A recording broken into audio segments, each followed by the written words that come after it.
Hello from Texas. This is your French realtor speaking. Today we are going to talk about museums.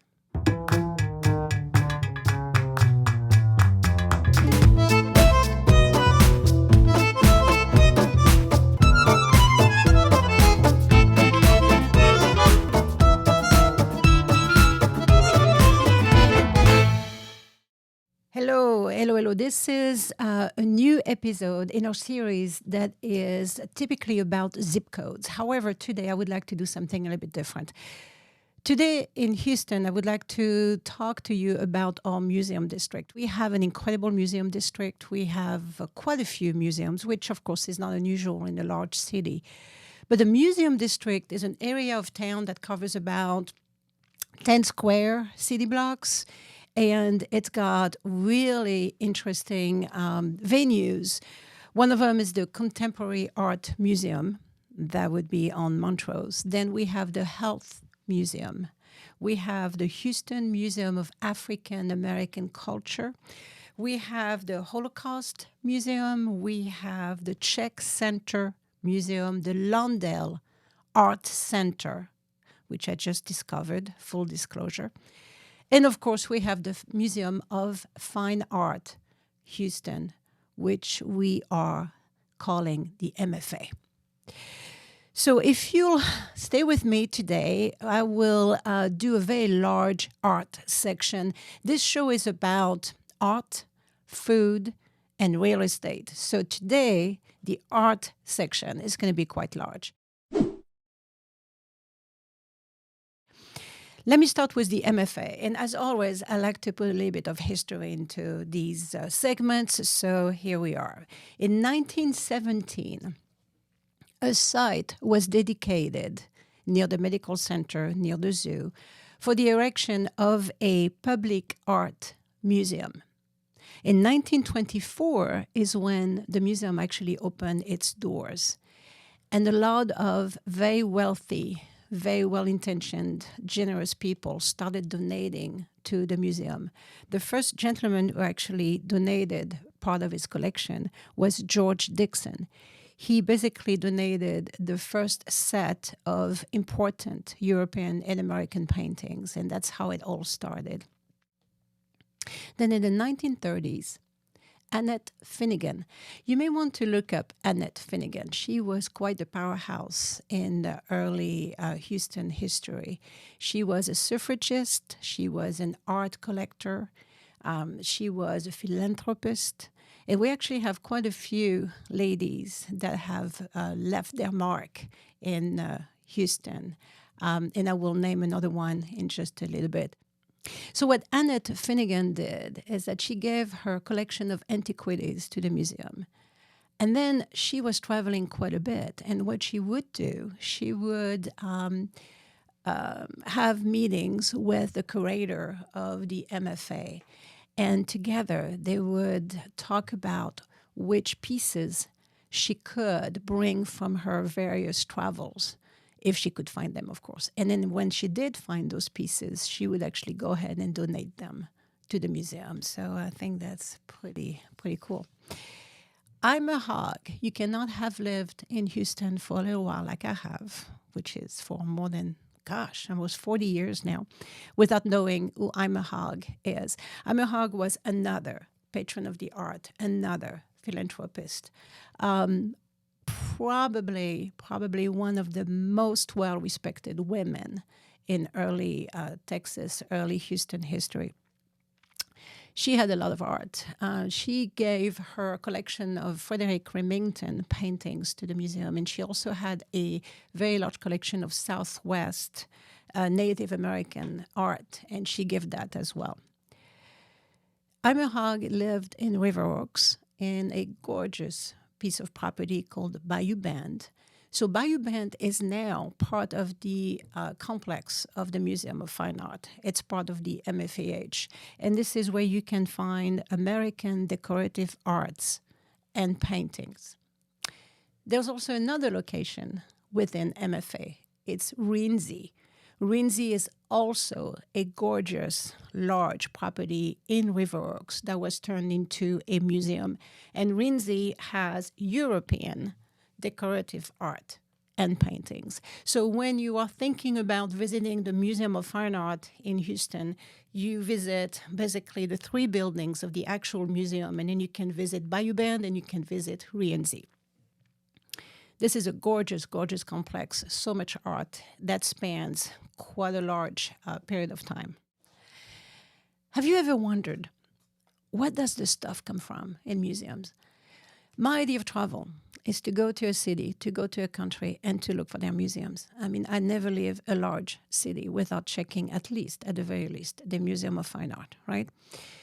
And every time that I look at labels, I always look at the bottom of the label where it says where the piece comes from. So there's donation, there is exchange, there is acquisition, there's also loans, right? So here's an example. In 1970, John and Audrey Jones Beck loaned their amazing collection of Impressionist and Post-Impressionist paintings to the Museum of Fine Art. They loaned it. And it stayed there, and it stayed there. And then finally in 1998, Mrs. Beck donated the collection to the Museum of Fine Art. And I'm assuming in exchange, maybe, the second building of the MFA, which was opened around 2000, was named after her. So let me tell you a little bit more about the MFA. We have three buildings. We have the Law Building, which is the Caroline Weiss Law Building. And basically, the Law Building was added to the original building. So we have, in the 1924 period, when the museum opened, it was in a neoclassical building that still faces the fountain at that intersection. If you know Houston, you know what I'm talking about. So what happened is that they basically added to that building. So they added to that building in the 50s, and they added to that building again in the 70s. And the architect that actually took care of that is Ludwig Mies van der Rohe, a Chicago architect. And he planned both extension at the same time, but they were supposed to happen in two phases, and they did. So this is the Law Building. And then across the street from the Law Building, we have the Audrey Jones Beck Building, which opened in 2000. And now we have a third building, which is the Nancy and Rich Kinder Building. So what's nice is that basically, as you can imagine, when we only had one building, we had all this collection, this extensive collection of art pieces that we could not have on display because there was only so much space. So a lot of it was kept in the vaults, right? When they opened up the Beck Building, then they were able to obviously pull quite a bit of it and put it on display. And now that we have the Kinder Building, I say we as in I own it. Well, I guess I partially own it. We all own it. So basically, the third building now is dedicated to photography. It's dedicated to modern art, contemporary art. So they were able to get everything out pretty much. So just to give you an idea, in 1970, the Museum of Fine Art had 12,000 artifacts. In 2023, we basically have, 70,000 artifacts. So we are a very serious museum. All right, so now let me tell you what I did. I looked up the top 100 museums in terms of attendance, right? And number one, big surprise. Well, maybe for you, but not for me. Number one in attendance in the world, the Louvre. I mean, it's not surprising. Have you been to the Louvre? I mean, it's impossible to not go and see like throngs of people, right? Thank goodness it's huge. So you can manage somehow to not be overwhelmed by all the visitors that go and take a look at this museum every year. So in 2021, almost 3 million people actually visited the Louvre, 2.8 million. That's amazing. So I'm going through this list, and some of the names surprised me in terms of, against their attendance. And some of them, of course, didn't. What surprised me is this, is that the British Museum came in at 11, number 11 on the list of attendance with 1.3 million. What surprised me is that the Pompidou Center in Paris came in at 10. I don't know. I don't know why it surprised me, but I thought, wow, I would have thought that the British Museum would have been, better attended than the Pompidou Center. But no, okay, for what it's worth, right? The Met is number 4 in New York with 1.9, almost 2 million visitors. I don't know about you, but I love this kind of information. What can I say? The National Gallery of Art in DC, which is one of my faves, 1.7 million. So that one came in number 5. And the MFA was on the list, okay? But it came in at 54, but that's okay because it had about 500,000 visitors in 2021. And by the way, I read, some information about this. And of course, with COVID, the attendance went down, way down. And some of these museums are basically trying to go back up, and some of them more, successfully than others.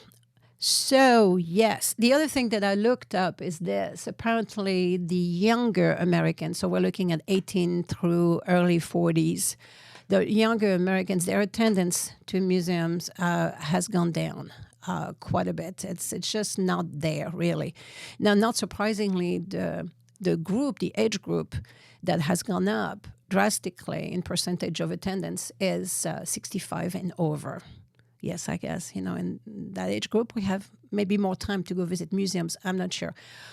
Or more inclination to visit museums. That's probably what it is. That was for the MFA, which is definitely our pride and joy in Houston, no doubt about that. So as I mentioned to you, we have quite a few options when it comes to museums.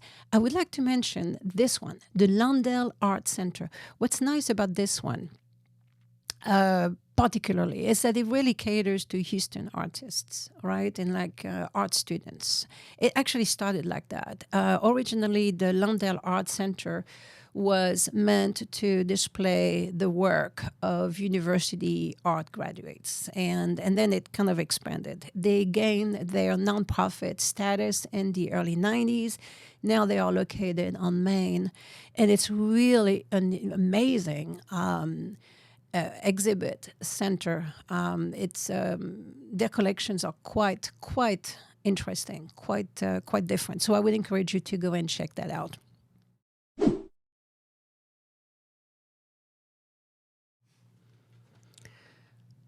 All right, so I hope that this is not the first time you are joining me. If it is not the first time you're joining me, then you know that I am I will say passionate. I try to not use that word too much because it's such a superlative, right? But let's face it, I love art, love museums.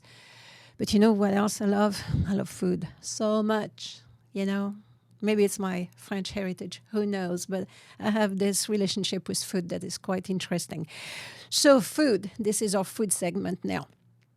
So at the Museum of Fine Art, there is a restaurant called Le Jardinier, which means the gardener. And apparently there's one in New York as well. So it's an amazing place. First of all, when you go there and you sit, and it's not very large, but no matter where you sit, you get to see the sculpture garden, which is just across the street from the law building at the MFA. And the sculpture garden is something to behold. It's got Matisse, it's got Rodin. I mean, some of those pieces are absolutely amazing pieces. So you get to basically look at the sculpture garden from Le Jardinier as you are having a fantastic meal. So I went for brunch, and before that I went for dinner. But anyway, I went for brunch recently, and oh my gosh, they had lobster this and they had lobster that. And I will tell you that for some reason, I'm not particularly impressed with lobster. I like to say to you that I've never met a lobster that I didn't like, but that's not quite true. I mean, I've always thought lobster, what's the deal, chewy, and anyway.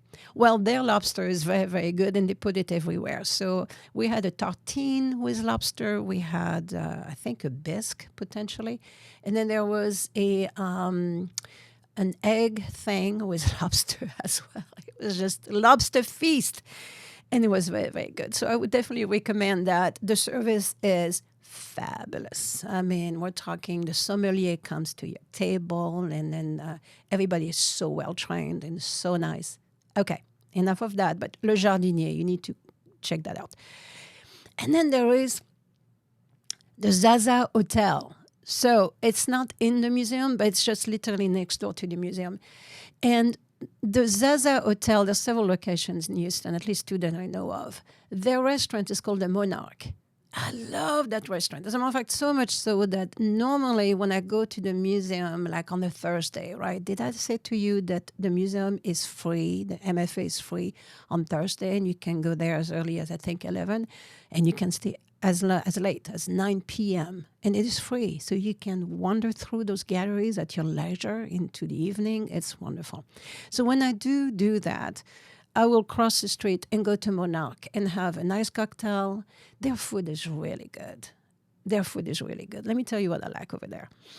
So what I like over there are the lamb lollipops. They have lamb lollipops. Hello. With pistachio. It's so good. The other thing that they have, this crispy Brussels sprouts. And now I know everybody's doing Brussels sprouts, roasted Brussels sprouts. I get it. But those are the best I've had so far. So I would recommend those. Last but not least, not very far from the MFA, still within the museum district, you have Lucille's. And you need to go check that out because Lucille's, it's kind of a modern take on Southern classics, like, fried green tomatoes and that type of stuff. Their shrimp and grit is very, very good. Very, very, and I don't even like grits. And I love that. So it's very good. And their chicken and waffles is very good as well. So try those out. You'll be happy you did.